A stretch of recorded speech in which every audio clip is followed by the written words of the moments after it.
most important part of it is that you see, though the people have been convicted, but the SST Prevention of Atrocities Act, they have not been convicted under the Prevention of Atrocities Act. They have been convicted under the IPCs, that is the Indian Penal Code, but not under the Special Act of Prevention of Atrocities. So the interpretation goes in this way that you see there was no caste discrimination in that particular case. And that is a very bad thing about this judgment, particularly. That is one important aspect that we should all understand. See, Kerala is an event which you see symbolizes the caste discrimination in the country. Okay, it is a symbolic event because Kerala happened in Maharashtra, and as you know in Maharashtra, the Dalits who have been converted to Buddhism, they are very assertive and they are very active. So it is a symbolic issue. But we have to specifically look to the Dalit liberation theory of Baba Saheb Ambedkar. You see, Baba Saheb's Dalit liberation theory is very, very important. And it is very unique also. There are 5 important aspects to the Dalit liberation theory of Baba Saheb Ambedkar. And unless we achieve all these 5 things pertaining to the Dalit liberation theory of Baba Saheb, there will be no end to the caste discrimination. Okay. So the first point of the Dalit liberation theory of Baba Saheb Ambedkar is conversion to Buddhism.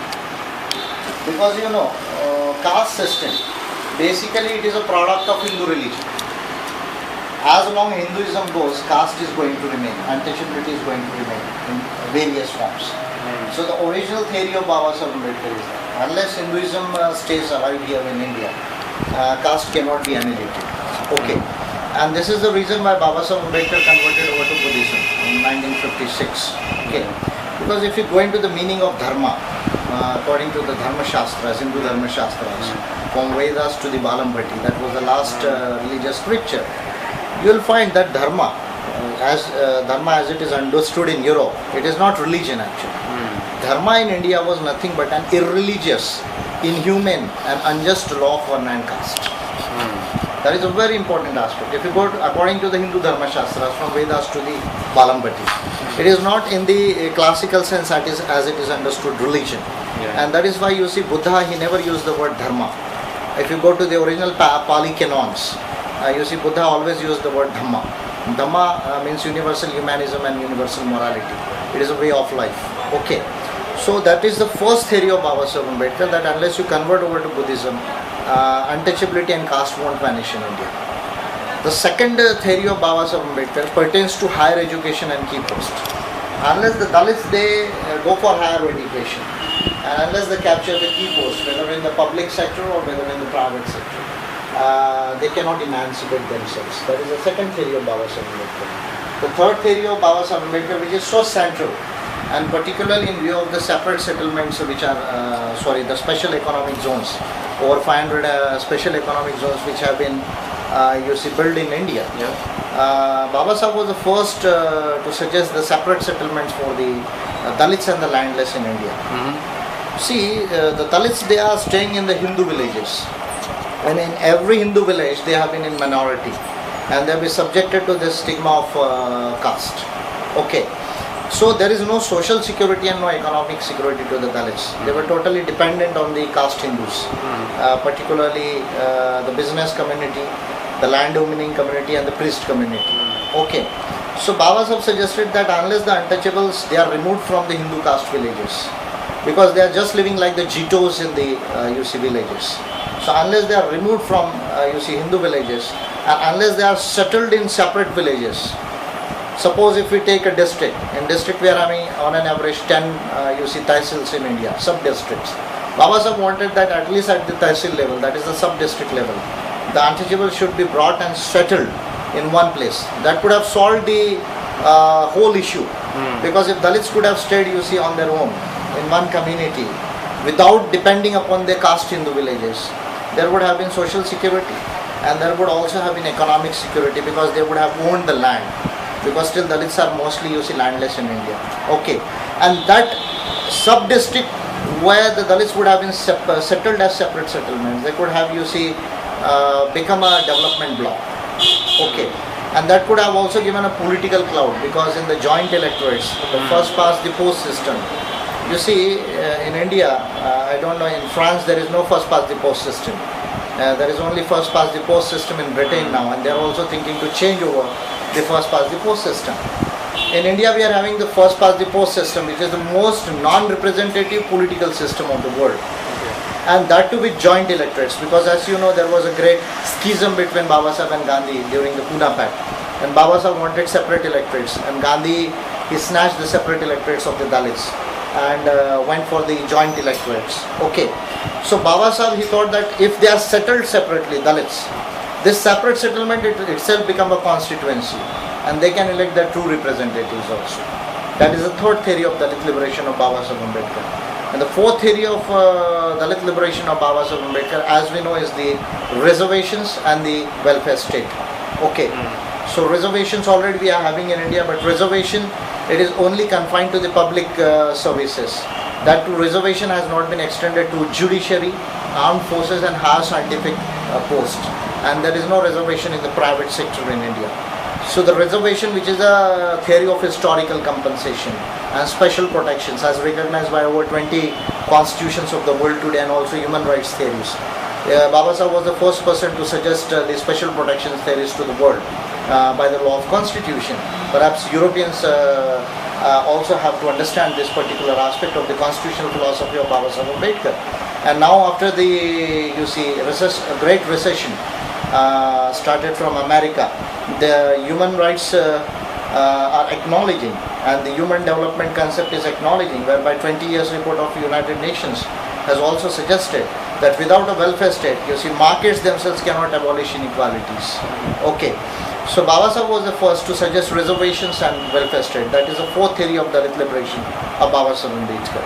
Okay, and there is another theory. Along with separate settlements, Babasaheb wanted the Dalits to get migrated to the cities. He was the great upholder of urbanization of India and industrialization of India. Actually, he was the first modernist of Asia. If we see the modernism, what modernism came in Europe, actually Babasaheb Ambedkar was the first modernist of Asia, who wanted, you see, the Dalits to get migrated to the cities, because in city the caste and untouchability gets liquidated, though it is not abolished, because you cannot annihilate the caste without, you see, converting over to Buddhism, without renouncing Hinduism. So this is the fourth aspect, and the fifth aspect is the capturing of political power on their own by the Dalits. Okay.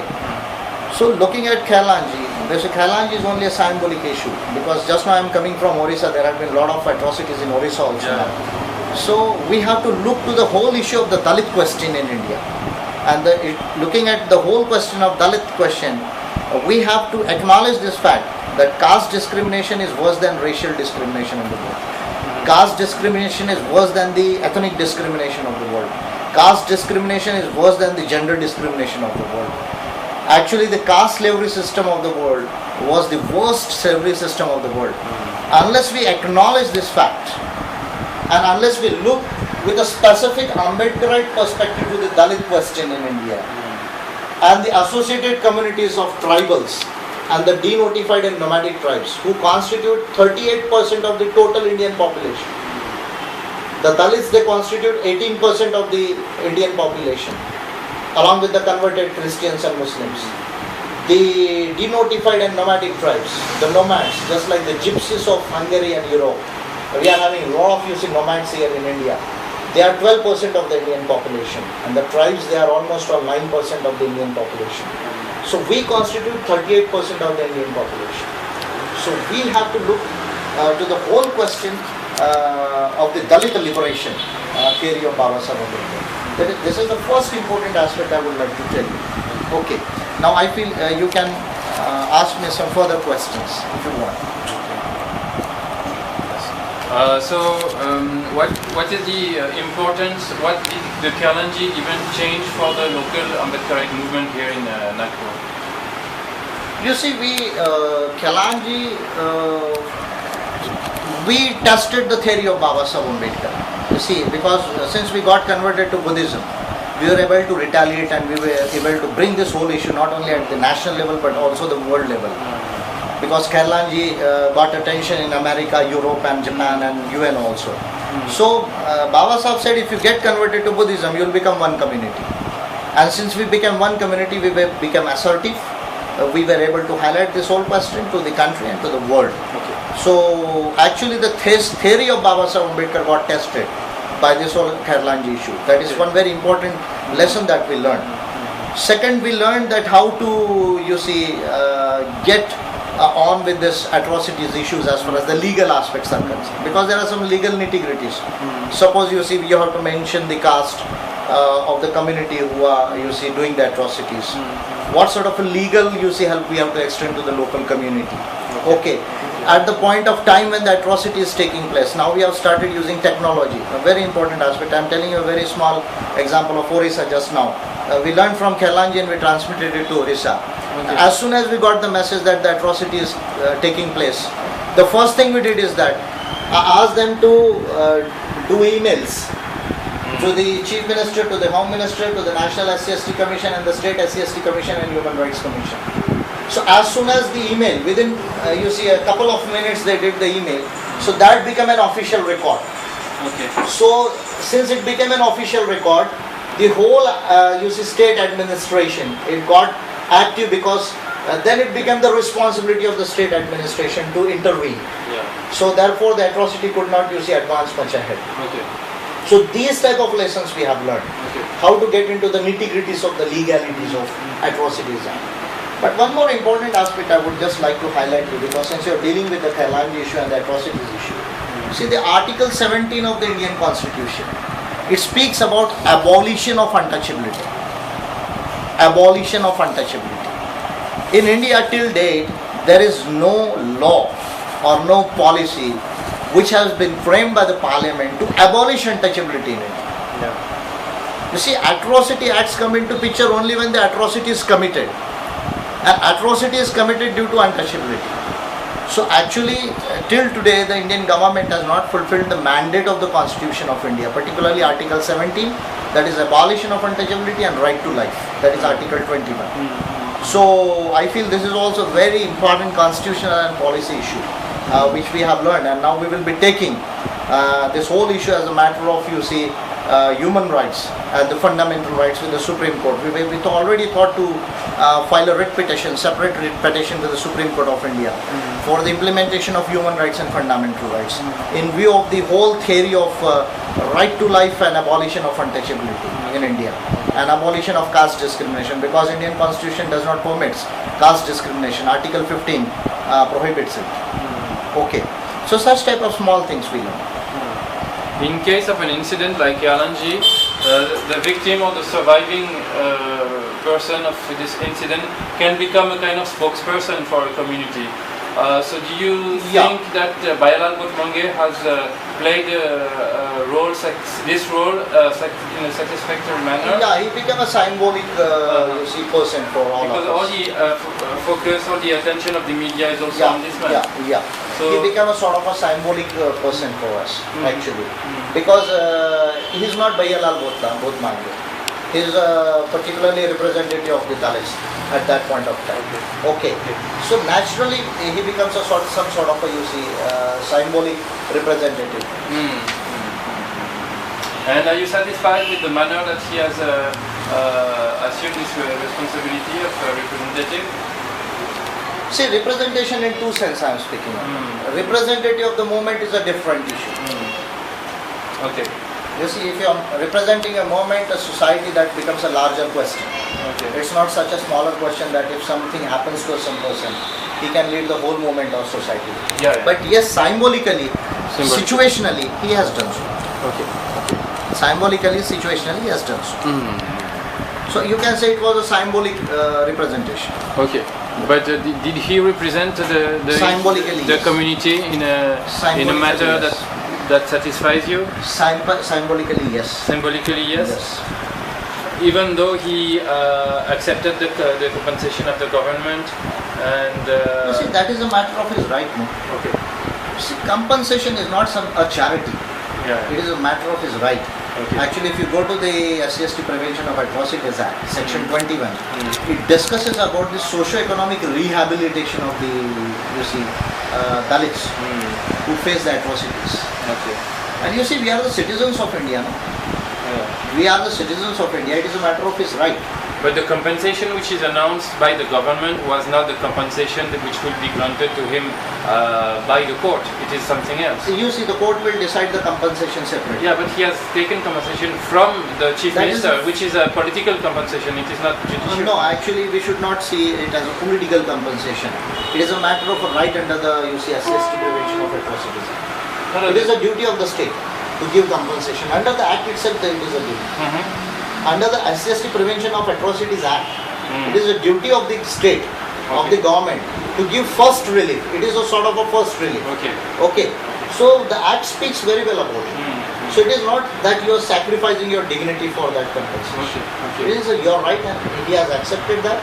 And situationally some people may say that it was wrong to accept it. Because when we look at the larger question of the Dalit issue, sometimes you see these type of things becomes quite tricky between right and the larger issue of Dalit liberation. So there were two opinions that you should not accept that.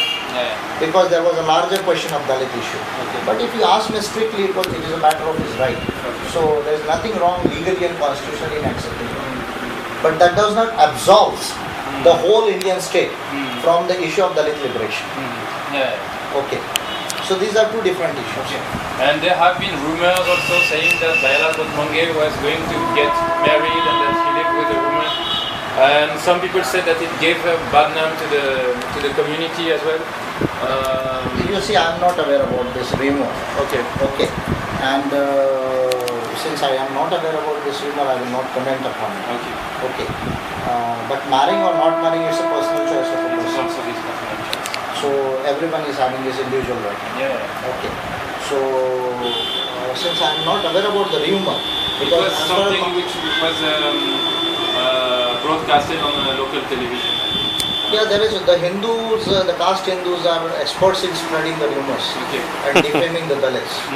So you think it was a matter of defamation? Yeah. Matter of defamation. They not only defame the Dalits, they also defame the Europeans. The Brahmins, they are very famous in doing all sort of mischiefs.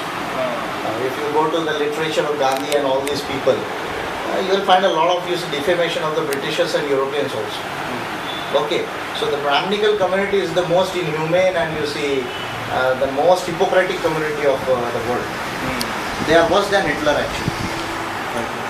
They are worse than the Nazis and fascists. That was the opinion of Baba Sahib. So that was a part of defamation actually. And you have also a literary person. You have been writing, I think, books and songs also. Songs. One song I have written in English specifically. About that how Ambedkarism is a universal ideology. Because as far as my reading goes, this whole philosophy is much greater than the philosophy of Walter and Rousseau, and Kant and Hegel, and Marx and Rawls and Nagel. So Ambedkarism is a universal ideology, much greater than the Western philosophy. So the Western world will have to now study Baba Sahib Ambedkar, and I am already happy that a lot of research is taking on in Europe, in America. Almost 30 scholars actually are named in the last Bahujan Vision issue. You can just search the site of Bahujan Vision. So in there I have named specifically the 28 foreign scholars, European and American scholars, along with the Asian scholars, who are doing extensive research on the philosophy and ideology of Baba Sahib. See, Baba Sahib is not only a person who gave an ideology for the Dalits. He gave a philosophy and ideology for the whole world. So his ideology is relevant also for Europe and America. That is my specific message. What is the meaning of the word Dalit? Is it a word which is specifically to designate the untouchables, or is there a more universalistic aspect to it? Actually, if you speak me theoretically, conceptually it is much wider, It includes the scheduled caste, scheduled tribes and denotified and nomadic. Conceptually. But as far as the practical perception is concerned, in India, Dalits, if you say Dalits, anyone will say they are the scheduled castes. But conceptually it is much broader. A Dalit is a person who is conscious about his operation and who is ready to revolt. A Dalit is a person, a Dalit is a community which is conscious about its operation indignity, and it is ready to revolt. That is the conceptual meaning of a Dalit. Okay. But now we are expanding the concept broader from Dalit to Bahujan. Okay. Because the OBCs, the religious minorities, they are also the victims of Brahminism in India. Okay. And Baba Sahib himself gave this theory of the Bahujans. Okay, bringing the scheduled caste, scheduled tribes and OBCs and religious minorities together. And that's why he went for Republican Party of India. Is there any unity between Bahujans and Dalits here in Maharashtra? Yeah, Maharashtra, you see, we are having good unity with the denotified and nomadic tribes and the tribals. Okay. And we constitute almost all, 42% population of Maharashtra. Yes. Maharashtra, if you take the Dalits, the various communities of Dalits and the tribals and denotified and nomadic tribes, almost all we are 40% of Maharashtrian population. Okay. And that's why you will find that in Maharashtra there is a very less percentage of atrocity comparing to what is happening in UP, Bihar, Orissa, Madhya Pradesh, Bengal, because we have become one community by Buddhism in Maharashtra. Okay. And that's why you see we have been able to abolish atrocities from Maharashtra. And does your organization believe in fighting elections also? See, that is a part of Ambedkarism. Okay. Because as I told, that Dalit liberation theory of Baba Sahib speaks about political power also.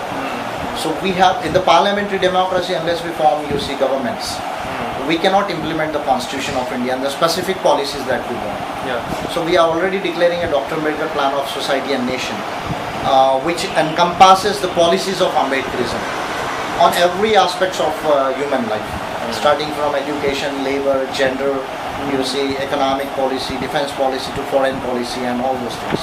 So that plan will be declared on 14th April, this 14th April. And AIMBS will take a decision on Ambedkarite politics and Ambedkarite party. And Ambedkar had himself founded organizations like Republican Party of India and Samta Senigdal. And so what was the necessity to Bharatiya Burma Sabha? What was the necessity to build another organization since these organizations? You see, these organizations, they have done some good things, no doubt in that, because they are having certain contributions. But if we take the complete ideology of Baba Sahib Ambedkar, these organizations, they were not able to practically, adopt the complete ideology of Baba Sahib Ambedkar. And they were not, time bound and guaranteed and very focused on the goals of Ambedkarism. They have done some good work. No one will say that they have not done anything. But since they were not based on complete Ambedkarism, they were not able to, accomplish the goals of Ambedkarism. And to accomplish the goals of Ambedkarism, that is to create an enlightened India and pave way for an enlightened world, because Baba Sahib's ideology is a universal ideology. That's why we have come up with a new organization. And now it's becoming a major organization of India. Because now already we have spread to 15 states. If you would have been here till 14th April, I would invite you to come to 14th April national celebrations in Nagpur. This time we are conducting in Nagpur. Last year we conducted in Orissa. People from 20 states of the country, they are coming here. And almost 1 lakh people will be here. So if you are here in India till 14th April, I think it will be a nice event to witness how this moment is taking place in all over the country. And then we have also organized Buddha Jayanti in Chhattisgarh, an adjoining state, which is a tribal dominated state. So there also you see 50,000 people from almost all 10 to 12 states of India, they will be coming. So AIMBS is becoming a major organization of India. May I know some personal details about you, just to finish this interview? Yeah. Like, I'm National Organizer AIMBS. I've completed my post-graduation in geology. Geology, earth sciences, with specific tech degree in subsurface geology and environmental geology. Okay. And I was into central services. Okay. That is called the Class 1 Group A services. With Government of India. I resigned from the Government of India specifically for the movement. Okay. Specifically for the movement. And now I'm the National Organizer of AIMBS. And I've also authored 2-3 very important works. One is the chronology of Dr. Baba Sahib Ambedkar, life and the movement of Baba Sahib Ambedkar. That encompasses 2,000 dates pertaining to the life and movement of Baba Sahib Ambedkar. Second is a critic on Gandhi and Gandhism. The title goes Pune Pact Historical House by Gandhi, Gandhism and Congress. An inquiry. This is a critic on Gandhi and Gandhism. And the third very significant book that I have authored now is Ambedkarism in the Era of Globalization and Beyond. That is a discourse of Ambedkarism to solve the problem of globalization and to create a new world beyond globalization. Okay, this is a third very important work. And then I am also the editor of Bahujan Vision English. Now it's into 6th year. And I am also editing the Hindi Bahujan Vision. It is into the 5th year now. And what was your family background? My parents were into government service, central government, as class 2 officers, that is Group B officer. My mother retired as a Group B officer. My father, he died in early age. At that time he was in Group C, but he was supposed to be promoted as Group B. I got education from a Christian missionary school. Christian missionaries, they have done some good thing, good work in India, but nowadays they don't appear to do so here because they have also become victims of Brahminism in India. Earlier they have admitted a lot of Dalits and tribals for education, but now they are more interested in studying religion. So that was my convent education actually, I did. And so what compelled you to leave your job? Any specific event? No, we have to, you see, moment was there in my mind since my childhood, when I was almost all 11 to 12 years. Because at that point of time there was a moment going on in Maharashtra for the renaming of Marathwada University. At that point of time I was in 4th standard. And at that point of time I couldn't understand much, but I got the first impression that something wrong is happening to our people. And that was the first consciousness of the moment. Then my father was a staunch Buddhist. He used to take me to the Buddha viharas and local community programs. So it had some sort of a culturalization on me. And in student life also I got very active. And at the age of 21 I read document directly, the writing and speeches. My library is one of the best in India now. Personal library. I think Britishers are famous, all sorts of books, including a lot of books published from Europe also. Directly from Oxford, Cambridge and all your publications. One of the best library in India. I will not say the best, but one of the best. My library is much bigger than the Brahmins now.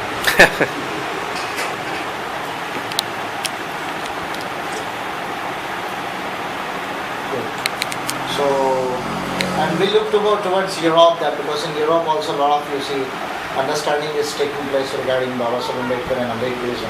And Buddhism also. Just today I was reading Buddhism in Modern World published by Routledge, New York.